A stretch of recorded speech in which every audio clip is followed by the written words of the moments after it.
Itancha Zinkala Luzaha Hemialocha. Good afternoon, ladies and gentlemen. I'm very honored to be here and to be asked to speak on the special. Last fall, the family approached me about coming to Kashina for this special. I've never been here in all the years that I've been dancing. This is my first time coming to your country. And my elders, they say when you go to some place for the first time, tell them where you come from, your family, so they know who you are, and they know that you're talking with truth behind what you're saying. So with that, those teachings of my elders, I am one of the chiefs of the Sioux Nation. I come from the Cheyenne River Sioux Reservation in Eagle Butte, South Dakota. My dad's side of the family were descendants of Chief Sitting Bull. My grandma's side were descendants of Chief Red Cloud. My wife's side are descendants of Crazy Horse.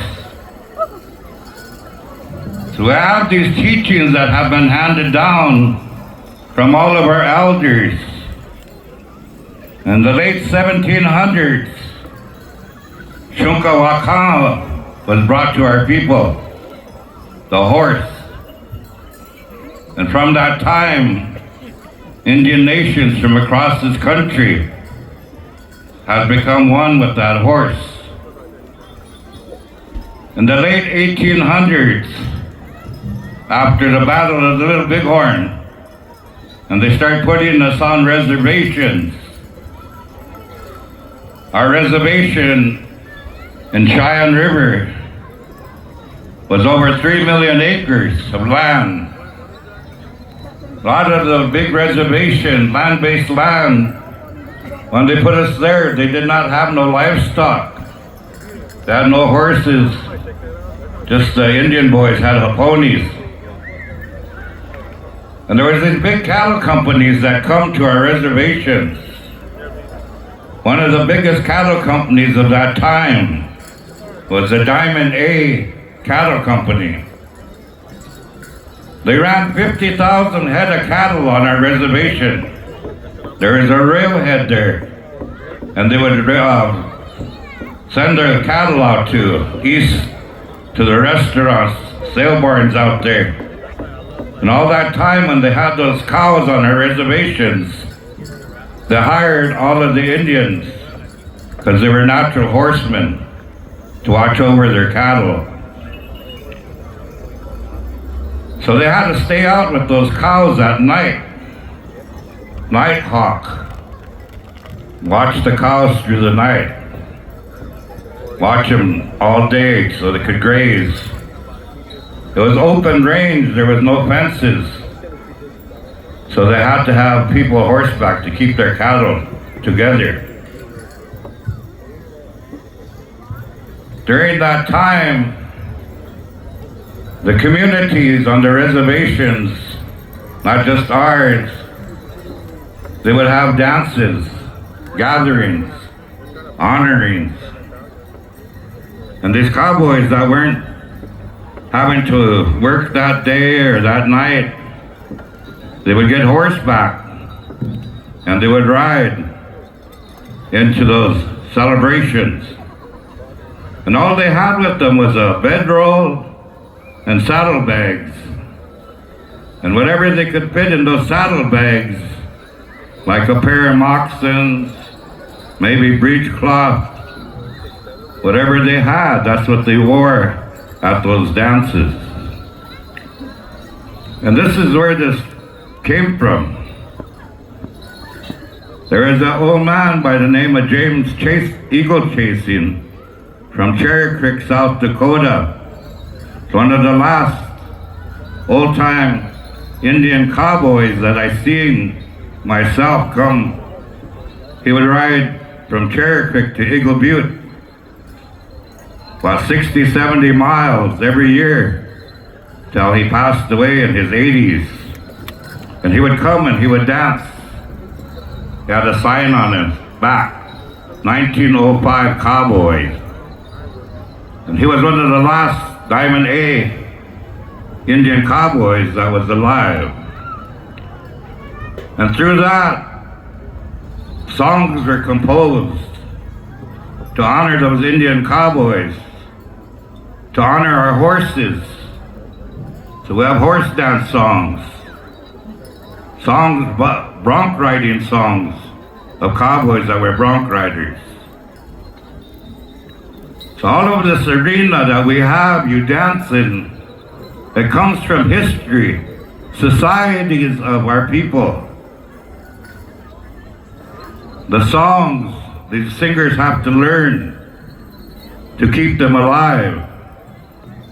They've offered tobacco to the boys, to Ironwood and to Motown to sing for the special. So you're going to hear some of those songs.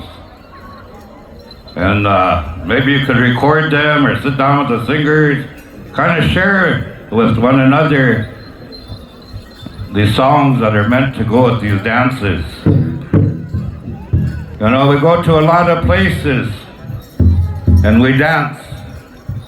And us older ones, we try to keep the traditional way of our arenas alive. You don't see us get fancy. You don't see us running during a powwow song, because that ain't the way we were taught. We were taught to have respect for our arena, for our drums, to our singers, and especially tribute to our elders. For those could not dance no more, but still love to see the old ways of our people. And I'm really happy to stand here today and see so many people dressed up for the special, especially the younger ones. It's good to see. And like I said, it wasn't I go to some powwows and they do this. And some of the dancers, they clown around like it's a clown dance, but it's not. You're dancing in honor of those old cowboys that made this way of life for our people. So today we have cattlemen all across the country, horsemen, rodeo guys that are nationally known for their talent as cowboys, cowgirls. So I want to wish all of you the good luck. We'd like to have you guys line up at the grand entry area, and we're going to parade you in. And we're going to ask the boys to stand by.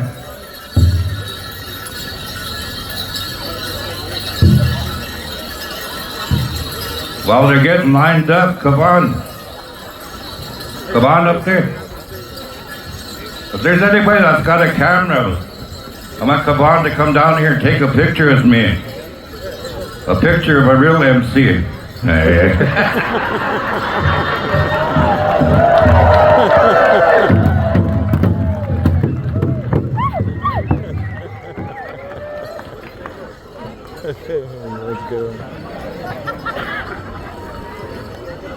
I worked with Gabon. First time he announced was in Oneida a few years back. And I introduced all of the head staff, except for me and Gabon. So I said, I want to introduce my co-MC. I said, you all know who I am. I'm Beavis, and you know who he is. Yeah.